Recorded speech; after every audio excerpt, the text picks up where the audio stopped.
Ce sont deux projets diamétralement opposés sur l'Union européenne qui s'affrontent au deuxième tour de l'élection présidentielle française.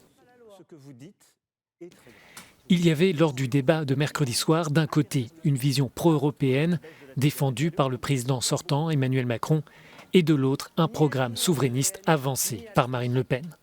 La candidate d'extrême droite accuse son adversaire de vouloir poursuivre l'intégration entre les États membres aux dépens des intérêts français. Il a essayé de défendre ce qu'il a commencé à faire au niveau européen, à savoir aller de l'avant sur tout ce qui est l'Europe des vaccins, l'Europe de la solidarité, et donc d'avoir une mutualisation des dettes. Il a promis certaines réformes aussi, mais lui, c'est vers plus d'intégration, là où ça fait sens, notamment sur l'écologie. Pour la candidate d'extrême droite, il n'est plus question d'une sortie de l'Union et de l'euro.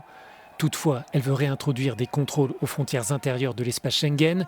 Elle souhaite revenir sur la libre circulation des travailleurs et favoriser une préférence nationale pour accéder au marché du travail et aux allocations. Marine Le Pen veut aussi consacrer la primauté du droit national sur le droit européen. Pour Emmanuel Macron, le programme de Marine Le Pen équivaut à une exclusion de la France de l'Union européenne.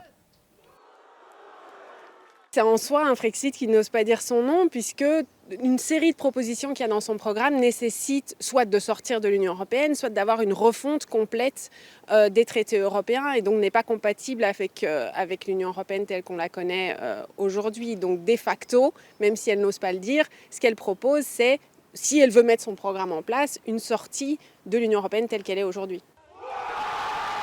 Dans ce contexte politique, toutes les capitales européennes vont regarder dimanche de très près ce deuxième tour qui fait figure de référendum sur l'Union.